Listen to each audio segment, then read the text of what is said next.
Okay, good morning, everyone. Happy Monday. We are here, Kim and I, for Marketing Monday as usual. Only 1 minute late. We did pretty good this morning. We did. I already drove my husband to work and back and got bagels for his root crew and everything this morning. So Wow, I I know know. you have a busy day. I was up in Gardner, New York all day yesterday, seeing the leaves change and hiking and wineries and little shops and all kinds of fun stuff. So, I but was following your pictures. You made me I was like living through you yesterday. So oh, it was so much fun.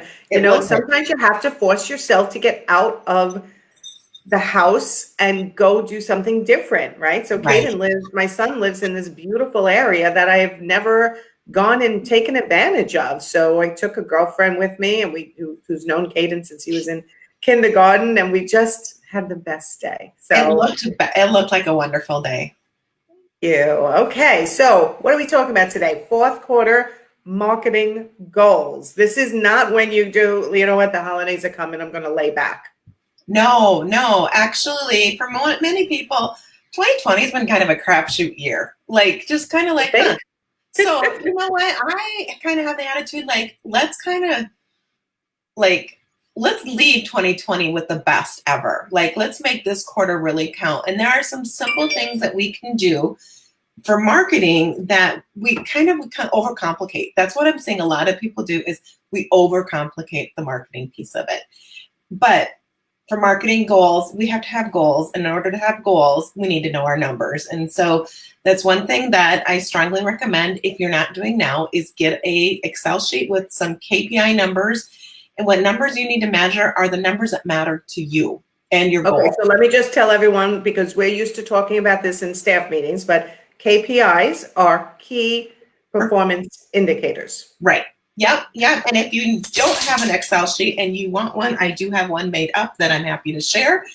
Just leave a message in the comments or send me a message and I will send you a Google link to the KPI measurement sheet. So some people will measure like page likes and their growth. They'll measure engagement. They'll measure their email list, website visitors. So kind of depending on what goals you want. So we're just going to go like the average person business is for brand awareness. And so things that you would measure would be, is your page growing? And then are you getting engagement on the page? And how reach is kind of one of those, kind of depends on. It's a vanity measure. We like to measure it because it makes us feel good, but is it really doing what we need it to do is more indicated by what? Right. So more indicating one is we want to make sure that people are engaging with your content. Or if you are just using social media for a brand awareness, just so that if someone comes to your page, like I like to refer to Facebook as a living yellow page. We used to go to the yellow pages to look up information on who to repair our refrigerator. And now you have an opportunity to be a living one. So you can show people and they can get to know you better. If that's what your metrics is, making sure that one, if people are engaging with your content, but just that the content's consistent and that if you were looking for someone to do what you're looking for and you went to your page, would you like that person because of what they're posting? It's basically that. So, but knowing what your goals is, so a good goal would be is to have a percentage growth. So whether it's you move the needle 1%, 5%, I personally have set a 10% number increase for myself for October for my business. And so if you had 200 page likes on Facebook right now and you had a 10% increase, that's 20 page likes. So what could you do to increase 20 page likes? One, you could invite your friends to like your page. You could invite colleagues if you're at a networking event, say, hey, go like my page. Hey, let's all like our pages kind of thing and have that kind of fun. You could do a contest to get more people to your page. You could make sure that your icon is on your website so that if someone goes to your website and they see your little Facebook page icon, they can click to your Facebook page. Or if you invoice people, make sure that your social media links are on your invoice. Or if you send a newsletter, make sure your social media links are on your newsletter. So there's all kinds of ways to do that and simply ask. So, but we can't grow if we don't know what we're measuring and we don't have a goal to measure. The consistency is like Yeah. what you're saying is like, make sure you have all your Facebook icons or your Instagram icons and everything that goes out so that people can go and find you and track you. And I'm just seeing some people are making comments, and I asked them to click on the Be Live comment link so that we could see who they are from my dashboard here, but I can see who they are from Okay. from my other screen. So basically, let's see. Good morning, Angela, Amy, Heather. So yeah, you have people who want that KPI spreadsheet. So afterwards, you can then throw that in the comments. And it's also something that in my membership area, I have this whole social media tracker. It's it's got too much on it, but when you download it, you can kind of eliminate. But I think that you're telling them exactly what they should track, and not to get sidetracked from other things, right? Just focus on one or two social medias and stop trying to be everywhere. Right. Yep. And that would be the perfect lead into my second tip, is that focus on one platform. Like if you love Instagram, and I see someone had commented that Facebook biz pages are doing much worse than Instagram. Yeah. Facebook's right now kind of like all messed up. All these changes, it's affecting the algorithm. I have some clients that are still having really good success on Facebook business pages, and that's kind of ebbs and flows. But again, it's a living yellow page, so I still strongly suggest you post there. Yes. But if you are on Instagram and you love Instagram, well, then make that your focus for the month and take some special trainings, sign up for your webinar so that they can share about what's in your membership site, that there's some special trainings and stuff. And do some searches on who offers trainings for Instagram. Even reading an article about Instagram, using it for business, can enlighten you to how you can better focus on using that. Yes, there's so much information out there, and that's what ends up screwing everybody up. And that's why I always say, when my new group started, I think we had our second session, I'm like, please try not to follow too many people while you're working with me, because it gets so confusing, right? Who's your ideal client? Where do they hang out? Focus on that first. And I personally just think your Facebook personal profile is tremendously powerful. Oh, definitely. Over and above the business page, which I agree with you, needs to be updated regularly, because it's like a living yellow pages. If I want to hire someone, I go right to Facebook and then I go to Instagram, but that's my age group, right? Younger age group, they'll go to Instagram first and then maybe go to Facebook, maybe not, to see whether you are active. Right. I still think that if you're going to hire, they're going to go to Instagram. If you're an interior design, they're going to go to Instagram and look at your pictures, see what kind of style you have. But then if they want to know the business part of it, they're going to go to Facebook. It's still a huge platform for that. And using your personal page, I had a client yesterday that I actually did a consult on a Sunday for, and she was talking about her personal page, and she goes, well, I didn't think I could do anything for my business because of my personal page. And it's like, yes, you can use your personal page to promote your business. Like, she was afraid to even say what she did. She didn't even have the links to her business page on her personal page. And it's like, you're missing opportunities, because somebody, like, I'm friends with you, Nancy, and you may have another friend that might be looking for social media that might see one of my posts because I'm a friend for you, and like, oh, Nancy knows her, so then it's all that connecting. Right. And again, in the membership site, I have a whole PDF, how to optimize your personal Facebook page for your business. Because if everyone looks at my personal page, Nancy Sylvester Ganzakoffer, there's so much real estate there that I have posted what I do for a living. And I have hands down gotten people who reach out to me saying, I need help. Could you be the right coach for me?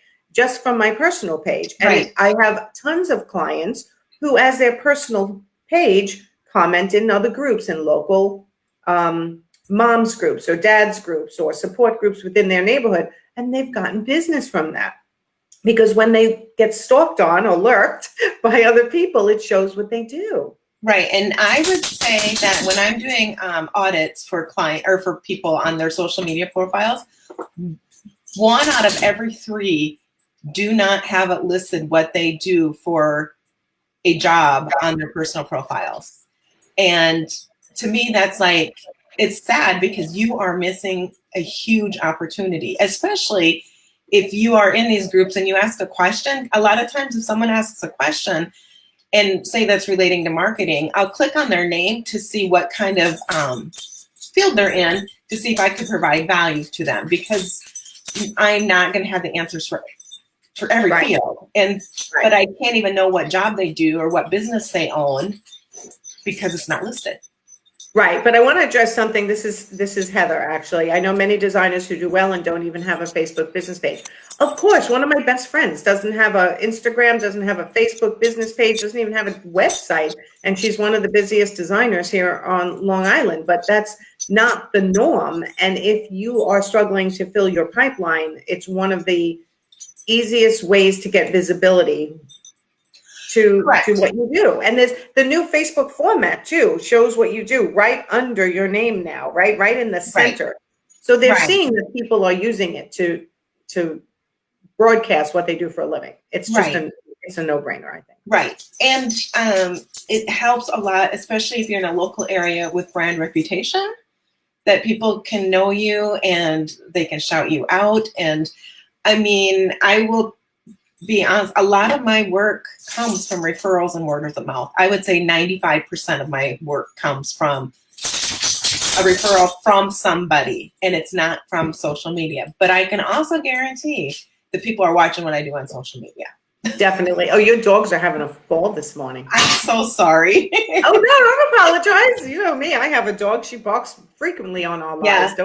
I think they know that mommy's going away for a couple days because they saw the suitcase and they're just like going crazy. Oh, that's so cute, though. All right. So fourth quarter goals. Let's break it down into 3 goals for people.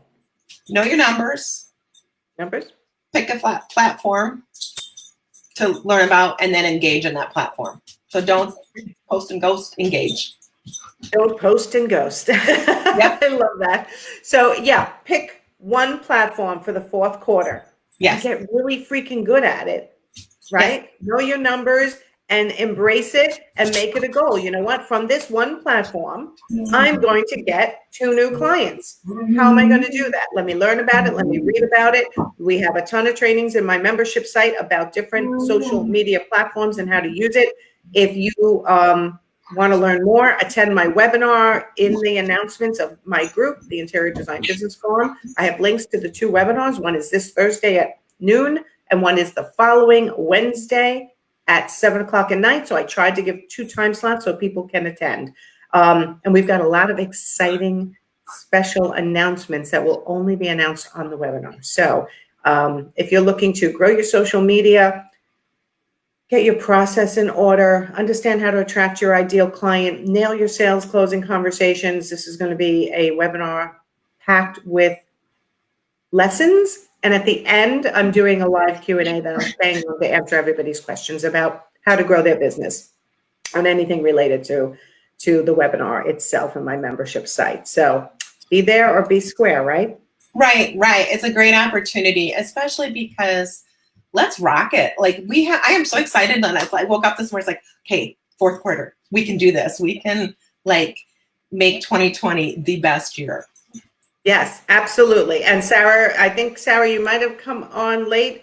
Just go back and listen to the live. Kim and I were talking about your KPIs, key performance indicators, when it comes to your social media.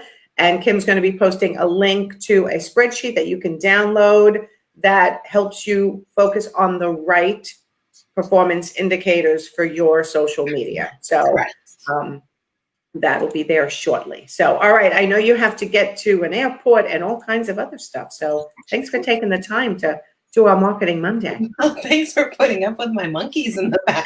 They're so cute. They're so cute. They didn't bark, so they didn't trigger my dog. So, all right, everyone, go have a great Monday. And we will see you next Monday for Marketing Monday. And if you haven't registered for the webinar, if you're not currently a client of mine or in my membership site, please register for the webinar. I think you're going to be very pleased with the amount of information. I put the finishing touches on it on Saturday, Kim, and it's just lesson packed. It's crazy. I can't wait to watch it. Thank you. Okay. All right. Bye, everyone. See you soon.